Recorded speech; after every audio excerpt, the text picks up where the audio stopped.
Assalamualaikum warahmatullahi wabarakatuh. Perkenalkan, kami dari kelompok 13 yang beranggotakan saya Muhammad Topanananta Andriana dan rekan saya Amelia Berliana yang akan mempresentasikan materi mengenai aspek keperilakuan pada akuntansi sosial. Untuk materi pertama akan saya jelaskan sendiri, yaitu pada pembahasan kali ini kita akan membahas yang pertama konsep dan definisi akuntansi sosial, yang kedua permasalahan sosial di Indonesia dan tanggapan perusahaan, yang ketiga akuntansi untuk manfaat dan biaya sosial, dan yang keempat pelaporan kinerja sosial dan arah riset. Materi pertama yaitu tentang konsep dan definisi akuntansi sosial. Akuntansi sosial dapat didefinisikan sebagai seperangkat aktivitas organisasi yang berkaitan dengan pengukuran dan analisis kinerja sosial organisasi dan pelaporan hasil kepada kelompok yang berkepentingan di dalam maupun di luar organisasi. Matthew pada tahun 1993 mendefinisikan akuntansi sosial sebagai pengungkapan sukarela dari informasi kualitatif maupun kuantitatif yang dibuat perusahaan untuk menginformasikan atau memengaruhi pembaca. Pengungkapan kuantitatif bisa bersifat finansial maupun non-finansial. Gray dan kawan-kawan pada tahun 1996 mendefinisikan akuntansi sosial sebagai akuntansi untuk serangkaian peristiwa sosial dan lingkungan, dan bukan sekedar memperhitungkan kejadian ekonomi. Selanjutnya, Gray pada tahun 2000 mendefinisikan akuntansi sosial sebagai persiapan dan publikasi akun tentang interaksi, kegiatan, dan aktivitas sosial, lingkungan, karyawan, komunitas, pelanggan, dan pihak lain dari organisasi, dan jika mungkin, konsekuensi dari interaksi dan aktivitas tersebut. Lalu, pandangan lebih khusus dan sangat kalkulatif disampaikan oleh Belkawi mengartikan akuntansi sosial dan lingkungan sebagai proses untuk memilih variabel, mengukur, dan menghasilkan pengukuran dari kinerja sosial dalam tingkatan organisasi, yang secara sistematis mengembangkan informasi yang berguna untuk evaluasi kinerja sosial organisasi tersebut, dan mengomunikasikan bahwa informasi untuk kelompok sosial itu adalah suatu hal yang penting untuk internal maupun eksternal organisasi. Kemudian, Jarkashi mendefinisikan akuntansi sosial dan lingkungan adalah suatu usaha untuk mengganti kerugian dengan pertimbangan bahwa organisasi memengaruhi melalui tindakannya pada lingkungan, pertimbangan bahwa organisasi memengaruhi pada lingkungan eksternal secara positif dan negatif, sehingga harus mempertimbangkan dampak sebagai bagian dari keseluruhan akuntansi sebagai tindakannya. Lalu untuk aspek akuntansi sosial, Jackman mengemukakan aspek akuntansi sosial itu efisiensi dan pertumbuhan ekonomi, pendidikan, tenaga kerja, dan pelatihan, hak masyarakat, kesempatan yang sama bagi masyarakat, pembaruan dan perkembangan polusi, konservasi budaya, dan pemeliharaan kesehatan. Lalu UEC mengemukakan aspek akuntansi sosial itu level tenaga kerja, kondisi pekerjaan, kesehatan dan keselamatan kerja, pendidikan dan pelatihan, hubungan industri, gaji dan kenikmatan lain dari tenaga kerja, distribusi dari nilai tambahan, dan dampak terhadap lingkungan. Lalu Gray, Owen, dan Maunders mengemukakan aspek akuntansi sosial itu jumlah tenaga kerja, gaji dan kenikmatan, kondisi keselamatan, pendidikan dan pelatihan, dan relasi industri. Secara garis besar, aspek akuntansi sosial terdiri dari lingkungan, tenaga kerja, dan masyarakat di sekitar perusahaan. Aspek tersebut dapat dibedakan antara dapat diukur secara moneter dan tidak dapat diukur secara moneter. Beberapa aspek akuntansi pertanggungjawaban sosial yang dapat diukur secara sosial juga terdapat dalam akuntansi konvensional. Tabel di atas menunjukkan aspek-aspek yang terdapat dalam akuntansi sosial. Lalu materi selanjutnya, permasalahan sosial di Indonesia dan tanggapan perusahaan. Krisis ekonomi yang melanda bangsa Indonesia mengakibatkan timbulnya berbagai hal yang tidak pasti, sehingga indikator ekonomi seperti tingkat suku bunga, laju inflasi, fluktuasi nilai tukar rupiah, indeks harga saham gabungan, dan sebagainya sangat rentan terhadap masalah sosial. Hal ini membuktikan bahwa aspek sosial dan aspek politik dapat mengundang sentimen pasar yang bermuara pada instabilitas ekonomi. Kondisi seperti ini tentunya berdampak sangat buruk bagi peta bisnis dan iklim investasi di Indonesia, terutama untuk mendapatkan kepercayaan investor asing untuk menanamkan modalnya di Indonesia. Upaya pemerintah untuk meyakinkan dunia internasional akan stabilitas sosial, politik, dan keamanan belum menunjukkan tanda-tanda yang berarti karena tidak didukung oleh data dan fakta yang sebenarnya. Bahkan investor asing berencana untuk melakukan realokasi bisnis dan investasinya ke negara-negara Asia Tenggara lainnya seperti Vietnam, Thailand, dan Kamboja, yang dianggap lebih kondusif untuk investasi. Gambaran ini tentunya merupakan cerita buruk bagi dunia bisnis Indonesia, sehingga investor asing mengalami trauma untuk melakukan investasi di negara ini. Selain itu, beberapa contoh kasus pada tabel berikut juga menggambarkan betapa rentannya dunia usaha terhadap konflik dan berbagai masalah sosial lainnya.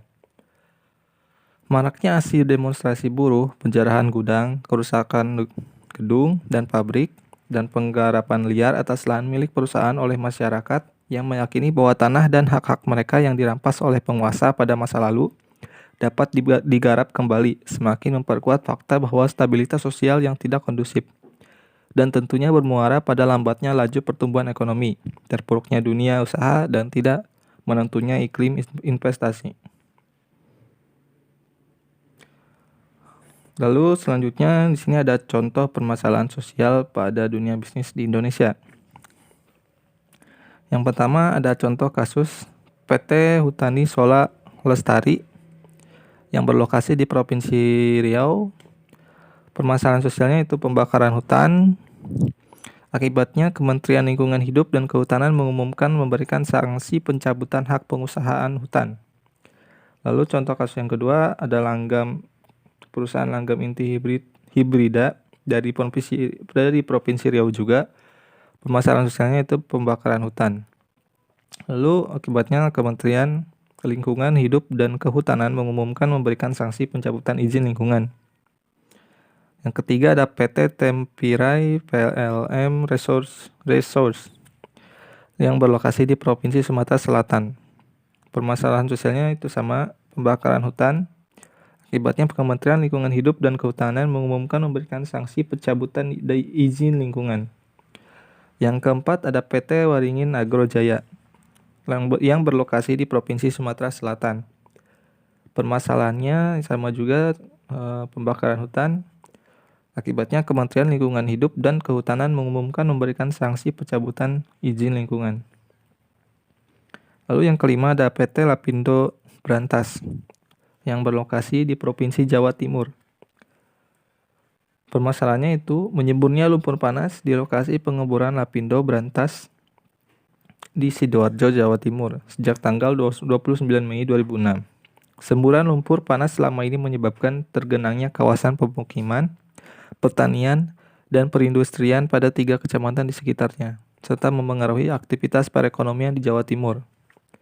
Lalu yang keenam ada PT Newmont Minahasa Raya yang berlokasi di Provinsi Sulawesi Utara. Pencemaran logam berat di Teluk Buyat Minahasa mengakibatkan masyarakat Buyat memiliki penyakit benjol-benjol di leher, payudara, betis, pergelangan, pantat, dan kepala. Selain itu mengalami gejala-gejala seperti dada panas, rasa mual, mudah lelah dan lupa, kolaps, dan kanker kulit. Dan yang terakhir ada PT Sorik Mas Mining yang berlokasi di Provinsi Sumatera Utara.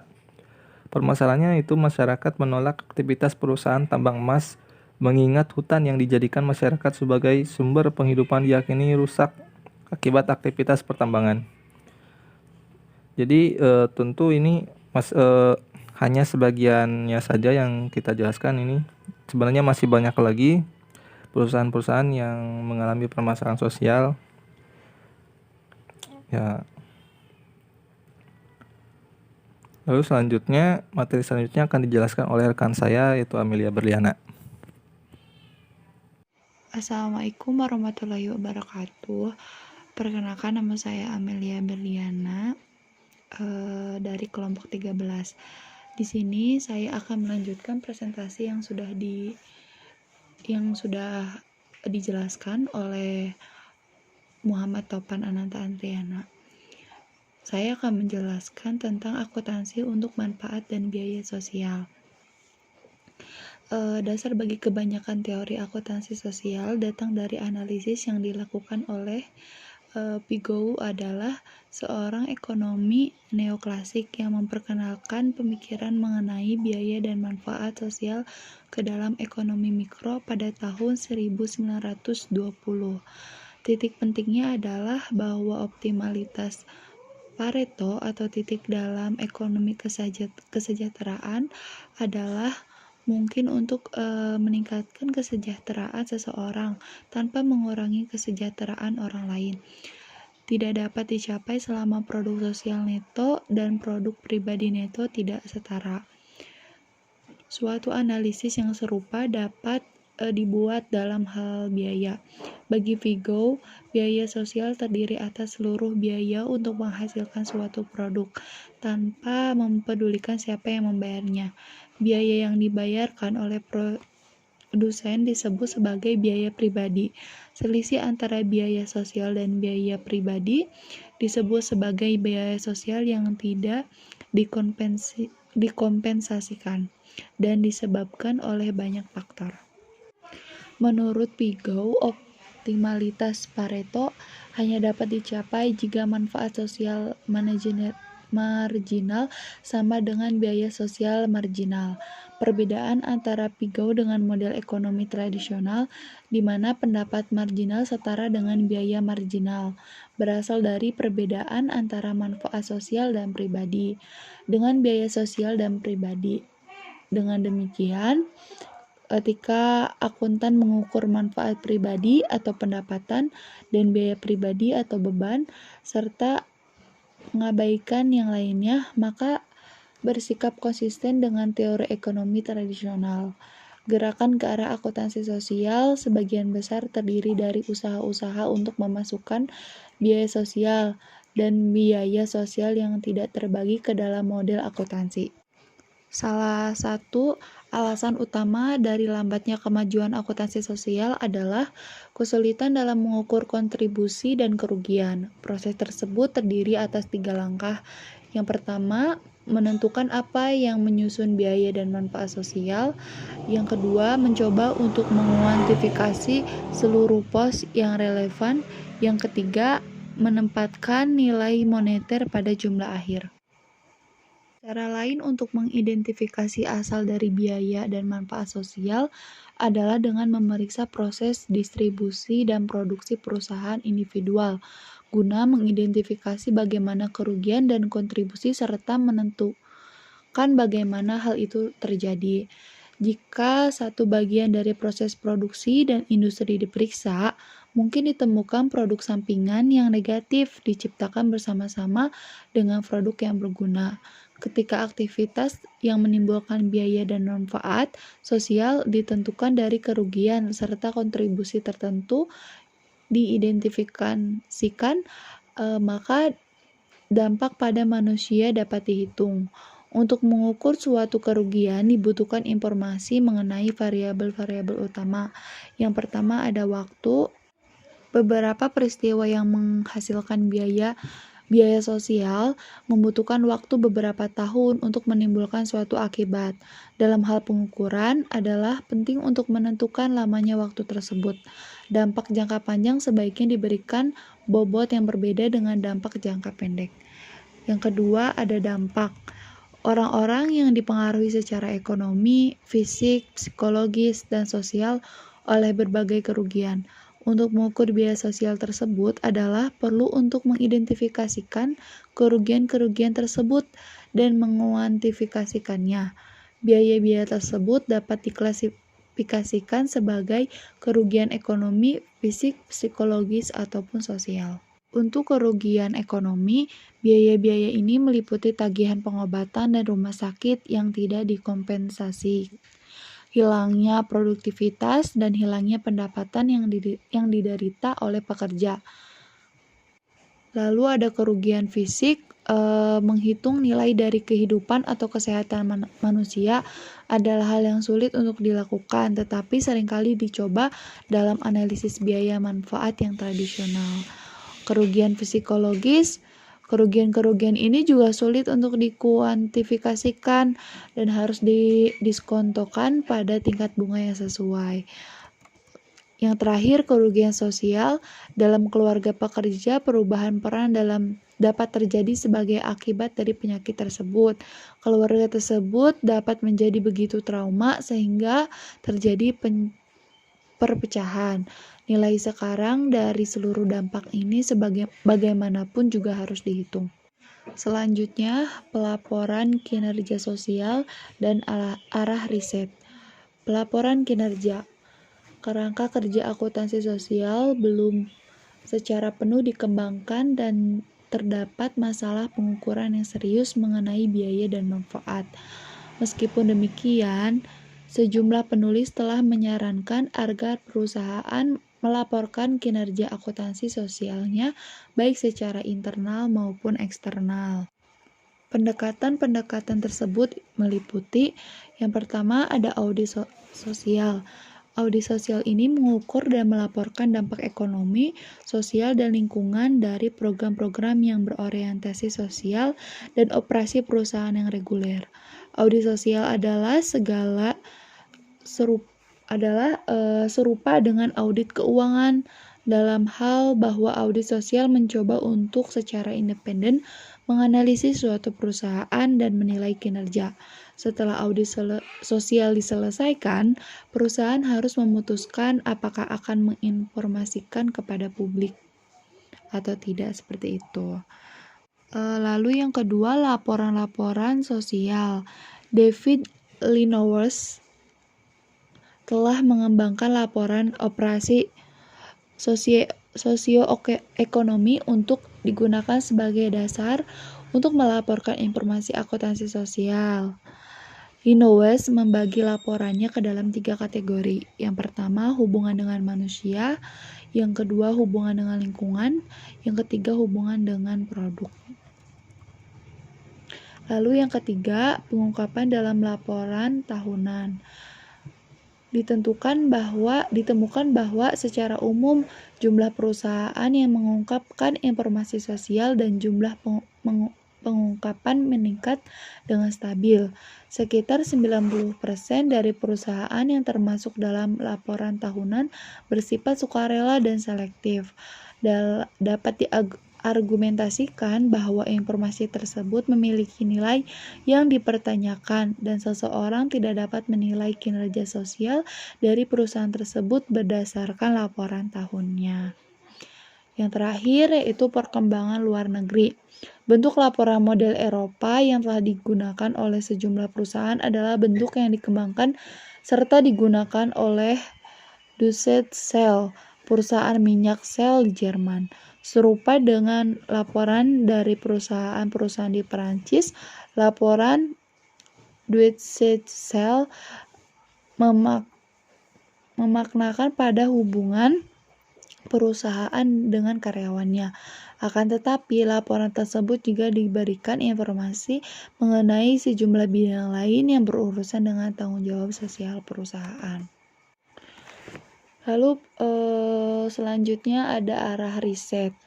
Riset dalam akuntansi sosial telah cukup ekstensif dan berfokus pada berbagai subjek yang berkisar dari pengembangan berjangka kerja teoritis sampai mensurvei pengguna potensial dari data akuntansi sosial. Akan tetapi, riset akademi saat ini terutama yang berkaitan dengan kegunaan dari data akuntansi sosial bagi investor. Kritikus menganggap tren saat ini sebagai berpikiran sempit, tetapi hal itu dapat dibenarkan oleh kebutuhan untuk meyakinkan akuntan dari arus utama. mengenai kegunaan data akuntansi sosial. Jika dapat ditunjukkan bahwa investor dapat menggunakan data ini sebagai bagian dari rangkaian informasinya dalam membentuk keputusan investasi, maka hal ini akan menjadi justifikasi yang kuat untuk menghasilkan dan menyebarkan informasi akuntansi sosial. Studi mengenai kegunaan informasi sosial bagi investor dapat dibagi menjadi 2 bidang utama. Yang pertama, survei atas investor potensial. Yang kedua, pengujian empiris terhadap dampak pasar dari pengungkapan akuntansi sosial. Saat ini, survei atas investor belum menghasilkan laporan apapun yang bersifat konklusif mengenai kebutuhan akan informasi akuntansi sosial. Beberapa investor tampak tertarik terhadap aspek tertentu dari informasi akuntansi sosial, tetapi yang lain tidak tertarik. Studi mengenai reaksi pasar modal terhadap pengungkapan informasi sosial menyarankan agar investor menyesuaikan perkiraannya terhadap pengungkapan informasi akuntansi sosial. Tidak terdapat kesimpulan yang jelas dari riset mengenai hubungan antara kinerja sosial, kinerja ekonomi, dan pengungkapan sosial. Riset masih perlu dilakukan dalam bidang-bidang yang telah dibahas dalam aspek lainnya dari akuntansi sosial, seperti menentukan pengguna potensial dari informasi akuntansi sosial selain investor. Kerangka teoritis yang melanjutkan karya Ramantan pada tahun 1976 harus dikembangkan. Format pelaporannya sebaiknya dipraktikkan dan karya Bauer dalam audit sosial sebaiknya diperluas. Dari sudut pandang yang membuat kemajuan utama dalam akuntansi sosial, bidang masalah utama yang paling penting dan masih belum terselesaikan mungkin adalah dalam bidang pengukuran. Riset teoritis, empiris, dan pragmatis perlu dilakukan mengenai subjek ini.